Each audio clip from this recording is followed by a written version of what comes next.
Welcome to the Explainer. We all want to be happy, but it often feels like it's just out of reach.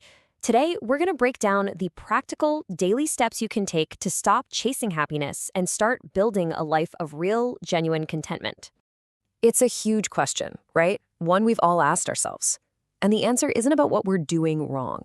It's actually about the mental habits we've all been taught to follow. So let's start by understanding the common states of mind that really get in our way. It turns out most of us are stuck in a cycle. And get this, research suggests that for the average person, over 99% of their day, 99%, is spent in one of three mental states that actually prevent happiness from even showing up. I mean, just think about it. We're taught to want things, the new phone, the better job, believing they'll bring us joy. We also instinctively reject what we don't like, the bad traffic, the weather, even our own flaws. And in all those moments in between, we just zone out, lost in thought about the past or worried about the future. The thing is, none of these states actually lead to lasting contentment. And this is so crucial because we often get these two things confused. We chase that material pleasure, the quick hit, the instant gratification from stuff outside of us, and we think that's happiness. But true, lasting contentment, that's something else entirely. It's an internal state of peace that isn't really dependent on what's going on around you. So if wanting, rejecting, and zoning out are the traps, what's the way out? Well, there's a fourth way of reacting to the world. It's a state of mind that, honestly, we rarely experience, but it holds the key to unlocking real, sustainable happiness.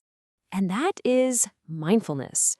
What's so great about this idea is that it's the complete opposite of zoning out. Instead of being lost in a fog of memories or anxieties, you're zoning in.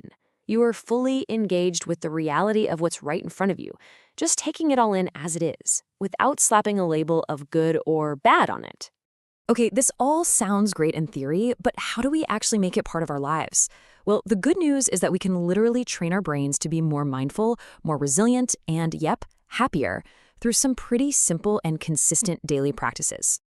Now, I know for some people this might sound a little out there, but listen, there are literally hundreds of scientific studies that back this up.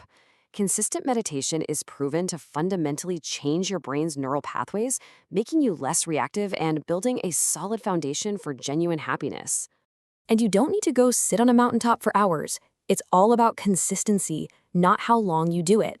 Just 5 minutes a day, practiced every day, starts to rewire your brain for emotional balance. And when your mind wanders, which it absolutely will, the whole practice is just to notice it and gently bring your focus back to your breath. That's it. So, mindfulness helps us observe our thoughts and feelings without getting all tangled up in them. But what about when those feelings are a reaction to really tough situations? That's where another powerful tool comes into play: stoicism. And it's not about being emotionless. It's about rationally managing your responses to all the things you just can't control. I love this example. The Roman Emperor Marcus Aurelius would literally start his day by thinking about all the difficult people he might run into. He wasn't doing this to be negative. He was doing it to prepare himself mentally, so he wouldn't be so easily thrown off balance when it inevitably happened. The main idea here is so simple, but it's life-changing. So much of our unhappiness comes from fighting reality, things that are completely out of our control. Stoicism just teaches us to accept what we can't change and pour all of our energy into what we can: our own actions, our own discipline, our own responses. Okay, so that's the internal work. But what about our actions? Turns out, happiness isn't just an inside job. What we do for other people has a direct, measurable, biological effect on our own well-being. This is just fascinating. Researchers have found that giving isn't just a nice thing to do. It's actually something our brains are designed for. When we're generous, it triggers a powerful, positive chemical reaction inside of us. Scientists have a name for this feeling: the helper's high. It's that natural, kind of euphoric feeling we get after we've helped someone out. It's a brilliant illustration of the direct biological link between being good to others and our own happiness. So what's actually going on in there? Well, when you give, your brain releases endorphins and serotonin. Those are our natural mood boosters. At the exact same time, it lowers your levels of cortisol, which is the main stress hormone. So giving literally makes you feel good and reduces your anxiety. It's a win-win. And you don't have to make some huge gesture. The story of the 365 Give Project started with a 3-year-old just doing small things every day.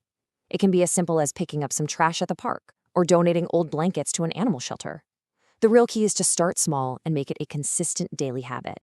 Now, when you start to combine all of these things, mindfulness, that stoic mindset, a habit of giving, it leads to this really profound shift in how you see the world.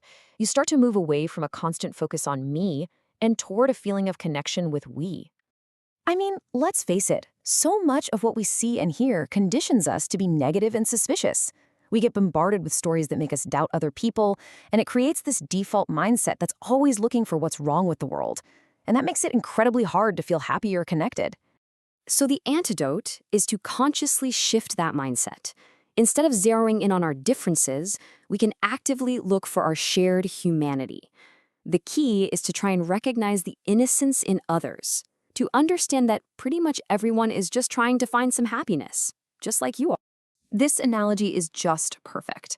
If your teeth accidentally bite your tongue, you don't get mad and break your teeth, right? Why? Because you know they're both you. When you can start to see others and yourself as part of that same larger whole, holding on to anger and frustration just starts to feel unnatural. And you know, one of the simplest, most powerful ways to get this feeling of connection is to just spend some time in nature. We are part of nature, not separate from it. Spending even 5 minutes sitting in a park, feeling the air, listening to the sounds, it reminds us that we belong to something so much larger than ourselves.